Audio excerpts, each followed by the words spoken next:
मध्य रात्रि अच, हमारे पास शेष क्या रहेगा, अच का अशेष रहेगा, च के हमालंत्यम से इत संज्ञा कर देंगे, तस्य लोप से लोप कर देंगे, तो मध्य रात्रि अ हमारे पास शेष रह जाएगा।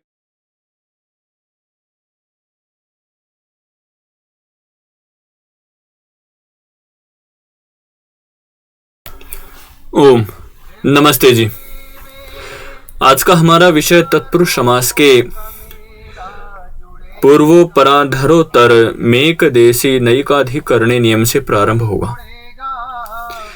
नियम क्या कहता है, पूर्व, अपर, अधर और उत्तर इन अवयववाचक शब्दों का अवयवी वाचक शब्दों के साथ समास होता है। किसके साथ, अवयवी, ठीक है, किसका, अवयव का। और ये क्या है, षष्ठी का अपवाद है। एक षष्ठी सूत्र आपने पढ़ा होगा ऊपर, पिछली वीडियो में हमने आपके साथ विस्तार से चर्चा की है इसके बारे में, अब वहां से भी इसको देख सकते हैं, ठीक है। तो षष्ठी का अपवाद सूत्र है। उदाहरण देखते हैं। उदाहरण क्या है, पूर्व काय है। उदाहरण क्या कहता है, लौकिक विग्रह कहता है पूर्व कायस्य, पूर्व कायस्य, और अलौकिक विग्रह पूर्व अम काय गश। आपने सु औ जस अम औट षष्टाभ्याम बिस ये प्रत्यय तो पढ़े होंगे, तो वही आया है पूर्व के साथ अम, काय के साथ गस। कायस्य सप्तमी का या षष्ठी का, आप बताइए। नहीं, ये षष्ठी का एक वचन है, तो षष्ठी का एक वचन यहाँ आया है और ये अम आया है, सु औजस अम, अर्थात प्रथमा द्वितीय का एक वचन। इसी प्रकार समास के लिए हमने पूर्वापराधरोत्तर मेक देशी नैकाधिकरणे सूत्र से क्या कर दिया, समास कर दिया। अब समास होने के बाद जब हमने प्रातिपदिक संज्ञा की, वो किस सूत्र से की है, देखिए, कृतद्धित समासाश्च सूत्र से हमने प्रातिपदिक संज्ञा कर दी। अब जब प्रातिपदिक संज्ञा कर दी हमने, तो हमारे पास क्या शेष रहा, पूर्व अम काय गश, इन सब की हमने प्रातिपदिक संज्ञा कर दी। तो एक सूत्र आता है सुपो धातु प्रातिपदिकयो, अर्थात जिनके हमने प्रातिपदिक संज्ञा की है उनके सुपों का लुक हो जाए। तो सुप कौन कौन से, एक तो हमारे पास अम है और एक हमारे पास गश है, तो इन दोनों का लुक अर्थात लोप हो जाएगा। क्या लोप, क्या हो जाएगा, लुक, ठीक है। लुक लोप दोनों एक ही बात है, ठीक है, एक ही मान के चलें।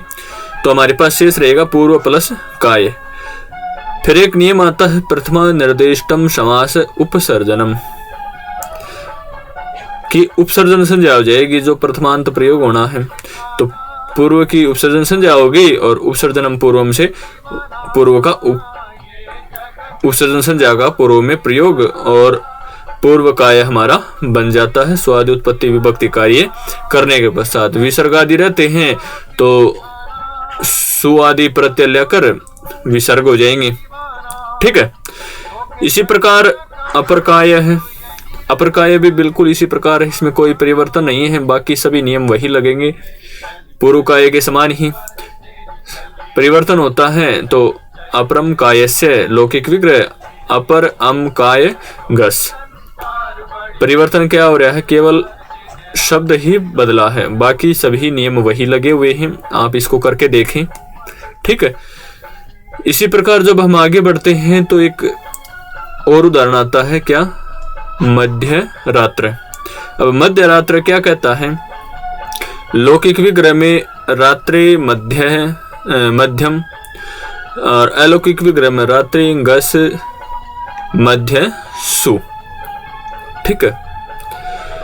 अब नियम यही है, पूर्वोपराधरोत्तर मेक देशी नैकाधिकरणे सूत्र से समास हो गया और प्रातिपदिक संज्ञा कर दी, सुपों का लुक कर दिया, उपसर्जन संज्ञा कर दी, उपसर्जन का पूर्व में प्रयोग कर दिया। यहां तक तो सबका समान है, ठीक है। तो हमारे पास शेष क्या है, मध्य प्लस रात्रि। अब एक नियम आता है, अह सर्वैक देश संख्याता पुराणाच रात्रि। अब ये क्या कहता है, इससे अच आदेश हो जाएगा, क्या हो जाएगा, अच आदेश हो जाएगा। तो अच आदेश हो जाएगा तो मध्य रात्रि अच, हमारे पास शेष क्या रहेगा, अच का अशेष रहेगा, च के हमालंत्यम से इत संज्ञा कर देंगे, तस्य लोप से लोप कर देंगे, तो मध्य रात्रि अ हमारे पास शेष रह जाएगा। फिर एक नियम आता है यचिभम। अब यचिभम क्या कहता है भाई, अंतिम अच की इत संज्ञा कर देगा। अच अंतिम क्या है रात्रि में, रात्रि में अच ई है, तो ई की यहाँ पर भय संज्ञा हो जाएगी। और भय संज्ञा के बाद एक और नियम आता है क्या, यस्यति च। यस्यति च क्या कहता है, भय संज्ञक इकार का अर्थात भय संज्ञा जिनकी भी हुई है उन सब का लोप हो जाएगा। तो मध्य रात्र हमारे पास शेष रहेगा और मध्य रात्रि इनको मिला देंगे और स्वादि उत्पत्ति विभक्ति कार्य करके हमारा मध्य रात्र बन जाएगा। ठीक है। इसी प्रकार पश्चिम रात्र है, इसमें भी यही नियम लगे हैं, आप एक बार करके देखें। कोई नया नियम नहीं लगा है, बिल्कुल वही नियम लगे हुए हैं, एक बार करके देखें इनको। ठीक है। इसी कड़ी में जब हम आगे बढ़ते हैं तो हमारा अगला नियम आता है अर्धम नपुंसकम। अर्धम नपुंसकम क्या कहता है, बराबर आधे भाग का वाचक जो नित्य क्या है, नपुंसक अर्ध शब्द है, उसका सुबंत के साथ समास होता है। ठीक है। और इसी प्रकार अगला नियम आता है द्वितीय तृतीय चतुर्थ तुर्यान्य अन्यत्र श्याम। क्या कहता है, द्वितीय तृतीय चतुर्थ और तुर्य शब्दों का अवयवी के साथ विकल्प से, यहाँ पर एक नई चीज है, ये विकल्प से समास होता है, एक बार होगा और एक बार नहीं होगा। ठीक है। अब हमारे पास उदाहरण क्या है, द्वितीय भिक्षा। अब द्वितीय भिक्षा है तो लौकिक विग्रह, द्वितीयम भिक्षायाः लौकिक विग्रह, और द्वितीय सुभिक्षा गस ये अलौकिक विग्रह हो गया। अब समास किससे हो रहा है, ऊपर हमने एक नियम पढ़ा था, द्वितीय तृतीय चतुर्थ तुर्यान्यत्र श्याम, सूत्र से हमें विकल्प से समास हो गया। हमने ऊपर पढ़ा था ना, अवयवी के साथ विकल्प से समास होगा। द्वितीय तृतीय चतुर्थ, तो यहाँ पर क्या आया हुआ है, द्वितीय आया हुआ है, तो विकल्प से यहाँ पर समास हो गया। प्रातिपदिक संज्ञा कर दी। अब जब प्रातिपदिक संज्ञा हो जाएगी तो ऊपर जो हमने नियम पढ़े थे वो सब यहाँ लगे हुए, उपसर्जन संज्ञा तक वो सब हम यहाँ करेंगे। तो हमारे पास शेष क्या रहेगा, द्वितीय भिक्षा।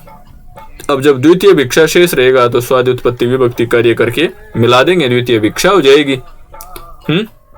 हमारा रूप बन जाएगा। इसी प्रकार जब हम भिक्षा द्वितीयम बनाते हैं तो भी इसी प्रकार बनता है, लौकिक विग्रह, लौकिक विग्रह समास का प्रयोग, ये सब पूर्व नियम के अनुसार ही चलेंगे। यहाँ पर उपसर्जन संज्ञा किसकी होगी, भिक्षा की। अब भिक्षा की जब उपसर्जन संज्ञा होगी तो भिक्षा का पूर्व में प्रयोग भी होगा और द्वितीय भिक्षाम भिक्षा द्वितीयम हमारा रूप बन जाएगा। एक बार आप करके देखें और यदि फिर भी समझ में ना आए तो आप हमसे संपर्क जरूर करें, कमेंट आदि करके हमें जरूर बताएं, हम अगले वीडियो में समझाने का प्रयास करेंगे। इसी प्रकार जब हम आगे बढ़ते हैं तो एक नियम आता है प्राप्तः पन्ने च द्वितीयाया। क्या नियम आता है, प्राप्तः अपन्ने च द्वितीयाया। प्राप्त और आपन शब्द का द्वितीयांत के साथ, किसके साथ, द्वितीयांत के साथ समास होता है। तो हमारे पास प्राप्त जीविका रूप है, तो लौकिक विग्रह प्राप्त जीविकाम और अलौकिक विग्रह प्राप्त शु जीविका अम। ठीक है। समास का विधायक सूत्र कौन सा है, प्राप्ता पन्ने च द्वितीय सूत्र से समास, प्रातिपदिक संज्ञा कर दी, प्रातिपदिक संज्ञा के बाद सुपों का लुक कर दिया। हमारे पास शेष क्या रहा, प्राप्त जीविका। अब जब प्राप्त जीविका शेष रहेगा तो प्रथमा निर्दिष्ट समास उपसर्जनम से उपसर्जन संज्ञा कर देंगे, किसकी, प्राप्त की, और उपसर्जन का प्रयोग में प्रयोग कर देंगे तो प्राप्त जीविका हमारे पास शेष रह जाएगा। और आपके सामने ये भिक्षा द्वितीय आया हुआ होगा, ये गलती से है तो यहाँ प्राप्त जीविका ही समझे। तो उसके साथ ही एक नियम आता है, क्या आता है, एक विभक्ति चा पूर्व निपाते, अर्थात जीविका की उपसर्जन संज्ञा करके गो स्त्रियो रूप सर्जनस्य। एक नियम आपने पढ़ा होगा स्त्री प्रत्ययों में, तो वहां पर आ को हर्षवादेश हो जाएगा। अब आ कहाँ है, अब जीविका के का में आ है तो इसको क्या हो जाएगा, ए हो जाएगा। तो प्राप्त जीविका हमारा बन जाएगा स्वादुत्पत्ति विभक्ति कार्य आदि करके। ठीक है, इसी प्रकार जीविका प्राप्त क्या है, जीविका प्राप्त, तो नियम वही लगे हुए हैं। लौकिक विग्रह जीविकाम प्राप्त और जीविका अम प्राप्त, सुप्राप्त अपने च द्वितीय से समास, प्रातिपदिक संज्ञा, सुपों का लुक, उपसर्जन संज्ञा, उपसर्जन का पूर्व में प्रयोग। तो जीविका प्राप्त हमारे पास शेष रह जाता है और स्वाद उत्पत्ति विभक्ति कार्य कर देते हैं तो जीविका प्राप्त भी बन जाता है। ठीक है, आप सोच रहे होगे बार बार स्वाद उत्पत्ति विभक्ति कार्य कह देते हैं सर, तो इसका तात्पर्य हमने जो प्रारंभिक वीडियोस बनाई हैं उनमें बता रखा है, जिसमें सु आदि प्रत्ययों का विस्तार से चर्चा की हुई है। ठीक है, और साथ के साथ आप तिगंत प्रत्ययों की यदि सिद्धियां देखेंगे, तिगंत प्रत्यय देखेंगे तो उसमें भी स्वादि उत्पत्ति विभक्ति कार्य पूर्ण रूप से समझाई गई है, जिसमें सु आदि प्रत्यय, सु औजस अम औट षष्टा व्याम आदि जो प्रत्यय लगे हुए हैं उन सब के बारे में विस्तार से बताया है। ठीक है, इसी प्रकार जब हम आगे बढ़ते हैं तो आगे आता है आपन्न जीविक है। एक तो प्राप्त शब्द था हमारे पास और एक आपन्न। ठीक है, तो यहाँ पर आपन्न जीविका आया हुआ है, तो आपन्न जीविकाम लौकिक विग्रह, आपन्न सु जीविका अम ये अलौकिक विग्रह हो गया। प्राप्ता पन्ने च द्वितीय से समास हो गया, प्रातिपदिक संज्ञा होगी, सुपों का लुक हो गया। तो हमारे पास शेष क्या रहा, आपन्न जीविका, शेष क्या रहा, आपन्न जीविका। और फिर उपसर्जन संज्ञा करने के बाद उपसर्जन का पूर्व में प्रयोग कर देंगे तो आपन्न जीविका हमारे पास शेष है।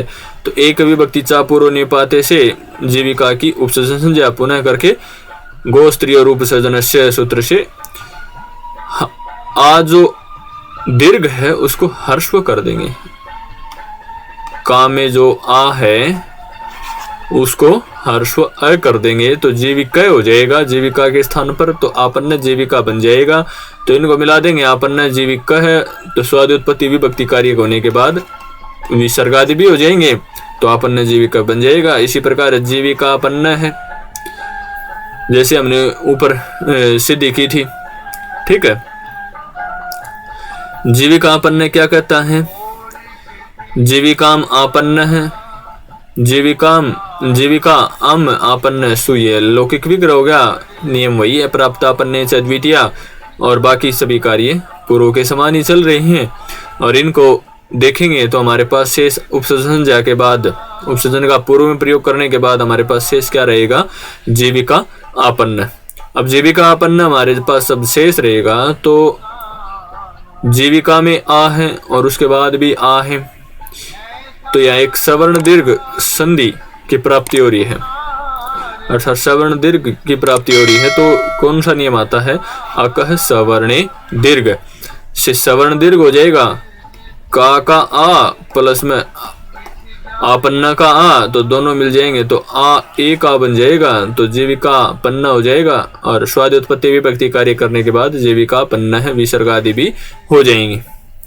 ठीक है, आज के लिए इतना ही। अगली वीडियो में हम अपना विषय कालः परिमाणिनः नियम से प्रारंभ करेंगे। धन्यवाद, फिर मिलेंगे इसी प्रकार की नई वीडियोज के साथ।